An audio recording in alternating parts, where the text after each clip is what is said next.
안녕하세요. 채널이 김원중 기자입니다. 이번 시간에는 여러분들 시험관 시술이라고 많이 이런 단어들 많이 들어보셨을 겁니다. 제 주변에서도 시험관 시술을 통해서 아이를 가진 부부도 꽤 많아요. 몇 상 되는데 이만큼 시험관 시술이 이제는 좀 많이 현실적으로 사람들에게 다가오는 것 같은데, 그렇죠, 선생님? 네. 네. 제가 좀 말이 끊기 때문에 선생님이 좀 던질 겁니다. 최근에 주변이 많이 볼 수 있는 이 시험관 시술, 어떤 장점이 있고 또 유의해야 될 사항이 무엇인지 산부인과 전문의 선생님과 함께 풀어보도록 하겠습니다. 소개 좀 부탁드리겠습니다.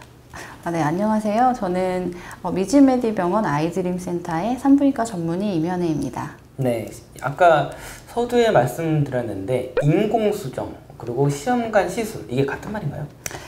다른 말이고요. 네. 그 시술의 종류가 두 가지가 다른데.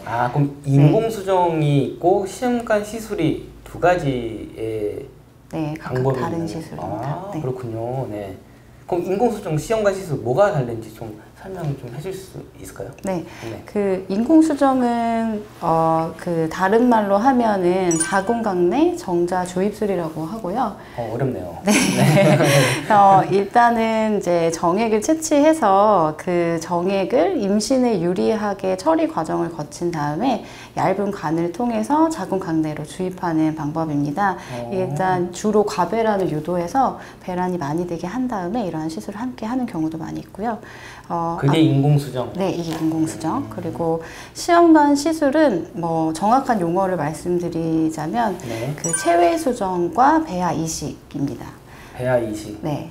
체외수정을 하고 배아 이식을 한다는 얘기겠죠? 근데 일단 무슨 체외수정은 뭐고 배아 이식은 또 뭔가요? 네, 일단은 너무 깊게 들어가나? 네, 아니요, 이거 설명드릴 건데요. 네. 일단은 처음에 과배란을 유도해서 난자를 채취하고요. 네. 이 채취한 난자를 다시 채취한 정자와 수정을 시켜서 이틀에서 5일 정도 배양을 시킨 다음에 이 배아를 자궁 내막으로 이식을 하는 방법입니다. 두 개 뭐가 다른 거예요? 굉장히 다르지 않나요? 과배란을 통해서 네, 수정을 밖에서 시켜주고 이식을 한다는 거, 그러니까 배아를 키워서 이식을 한다는 거 자체가 다르고요. 네. 그 인공수정은 자연스러운 수정 과정을 저희가 보는 건데, 그거를 조금 더 쉽게 이제 수정이 될 수 있도록 환경만 만들어주는 거죠. 그럼 인공수정하고 시험관 시술을 어떤 게 더 좀, 보통 시험관 시술이라고 하면은 여성분에게 굉장히 몸에 무리가 많이 간다라는 얘기를 들었는데, 네. 두 개를 놓고 봤을 때 그럼 무리가 가는 시술 방법이 어떤 게 더 좀 난이도가 있는? 두 개와 비교를 했을 때요. 난이도를 따지자면 이제 환자분이 불편함을 느끼는 정도에 그렇죠. 따라서 생각을 해보면 시험관 시술이 조금 더 이제 자가주사를 좀 많이 맞으셔야 돼요. 자주 맞으셔야 되는 경향이 있어가지고 그러한 어려움과 불편한 점이 있으실 수 있을 건데 두 개 다 몸에 크게 무리가 가지는 않습니다. 대부분은. 그러면은 그 사항에 따라서 시험관 시술이냐 인공수정이냐 갈릴 것 같은데, 네. 어떠한 상황에 따라서 그게 좀 구분이 될까요?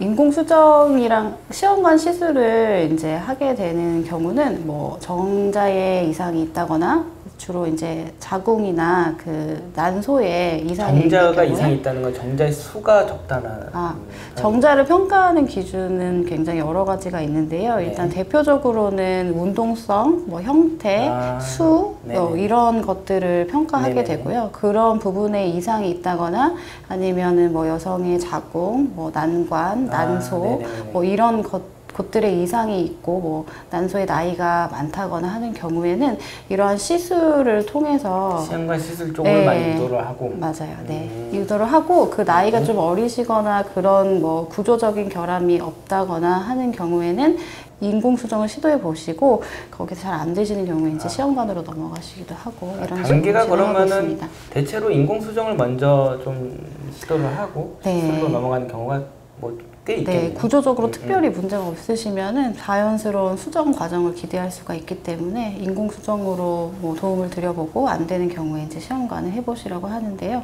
네. 개개인마다 차이는 많이 있습니다. 보통 시험관 시술을 하면은 성공률이라고 하죠. 네. 퍼센테이지로 좀 나타낼 수 있나요? 네. 그렇죠.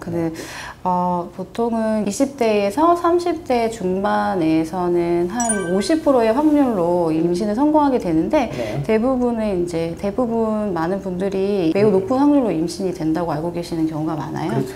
나이에 따라서 이런 성공률이 좀 달라질 수 있는데 35세에서는 40% 정도의 성공률을 보이고요. 네. 40세가 되면 25% 정도로 성공률이 낮아집니다. 그렇지만 이 개개인마다 이것도 굉장히 큰 차이가 있어서 예, 딱 정리해서 말씀드리기는 좀 힘든 부분입니다. 네. 네. 그러면은 그런 얘기도 조금 들은 것 같아요. 시험관 시술을 통해서 아이를 낳으면은 보통 쌍둥이가 많이 나온다. 그런 얘기도 많이 나오는데 그게 네. 맞는 내용인가요? 네. 그 배아를 이제 시험관을 하게 되면은 이제 아까 말씀드렸듯이 배아를 이제 시험관 등에서 키워가지고 이식을 하게 되는데 네. 그 이식하는 배아의 개수에 따라서 이제 쌍둥이가 되느냐 아니면 단태아가 되느냐 뭐 이렇게 차이가 있을 수가 있어서요. 뭐 시험관을 한다고 해서 무조건 쌍둥이가 되는 것은 아닙니다. 그 배아를 몇 개를 이식하느냐가 가장 중요할 것 같습니다. 근데 확률을 높이기 위해서 많이 좀 하지 않나요? 네, 그렇게 하는 경우도 있죠. 그러다 보면 이제 쌍둥이, 새 네, 쌍둥이가 맞아요. 새 쌍둥이까지는 새까지 아니에요? 세 개를 이식하는 경우도 있는데요. 그 조건이 굉장히 이제 복잡하게 있어가지고 그 주치의와 상담하셔서 이거 결정해야 하시는 부분입니다. 네. 그리고 시험관을 하면은 폐경도 빨리 다가온다. 그런 얘기도 좀 많이 심심찮게 들리는데. 네. 꼭 그런 것은 아니고요. 네. 자연스러운 배란 과정은 일반적으로 한 달에 한 개의 난자가 배란되는 거잖아요. 근데 이제 그 전에 여러 개의 난포가 준비를 하고 있다가 한 개만 선택되어서 배란이 되는 것이 이제 자연스러운 배란 주기인데 그렇죠, 그렇죠. 이게 선택되지 못한 다른 난자들은 다 태화가 되거든요. 근데 그런 난자들을 이제 끌어다가 쓰는 거기 때문에 몇 번의 시술로 폐경이 빨리 오거나 하지는 않습니다. 네. 그러면 자꾸 제가 계속 질문답 하는 것 같은데 궁금한 게 많으니까. 네. 시험관 시술에 대한 비용적인 측면도 굉장히 높다라고 알고 있어요. 네. 실제로 굉장히 부담이 가는 수준인가요?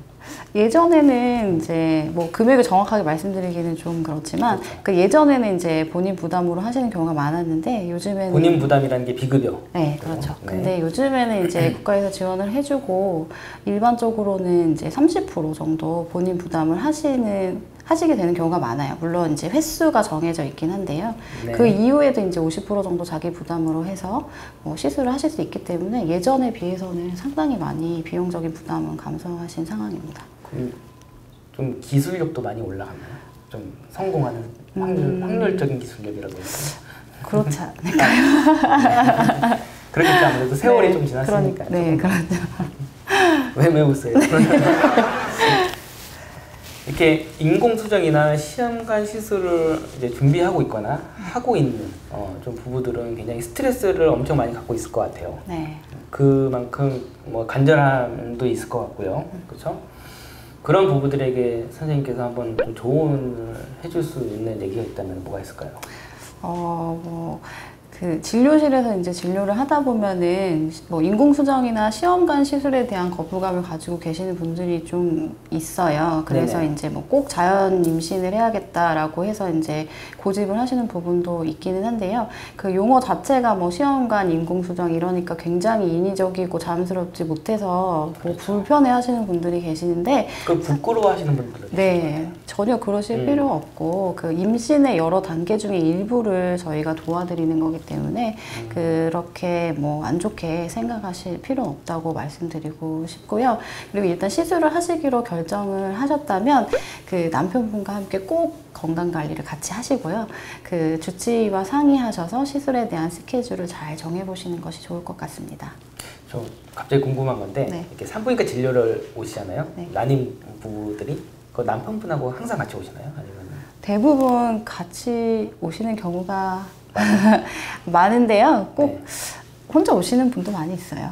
네. 왜냐하면 이제 직장을 다니면서 오시는 분들이 많이 있기 때문에 좀 와이프를 위해서 딱 내 생업에는 종사하셔야 되니까. 그래도 가족이 우선 아닌가요? 네, 그렇죠. 그래서 이제 처음에는 많이 같이 오시고 이제 나중에는 아무래도 시간을 빼시기가 어려운 경우가 점점 더 많이 생기니까 근데 남자 입장에서는 산부인과 좀 들어가기가 좀 무서워요. 아, 내가 진료를 보는 것도 아닌데 왠지 그러세요? 좀, 그런 생각 못 해봤는데 네. 고려를 많이 해봐야겠네요. 좀 병원 분위기 좀 바꿔주시고. 아, 네.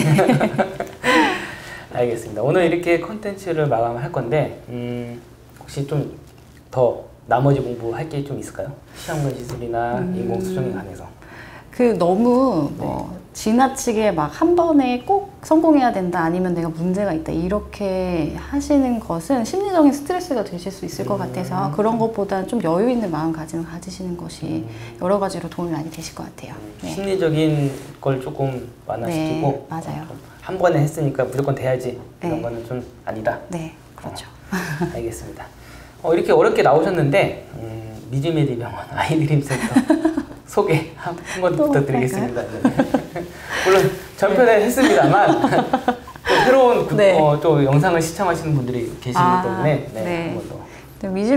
저희 미즈메디 병원은 항상 환자를 생각하고 환자 중심에서 진료를 하는 병원이고요. 저희 아이드림 센터에는 굉장히 이제 실력 있는 의사 선생님들과 또 연구원들이 함께 조화롭게 일을 하기 때문에 그 난임 부부들에게 좀 어떤 그런 임신과 출산의 기쁜 순간을 맞이하실 수 있도록 최대한 열심히 도와드리고 있습니다. 네. 네. 채널이 보고 오셨다고 하면 조금 더 친절하고 조금 더 네, 뭐 늘 친절하니까요. 더 친절하게 해드릴게요.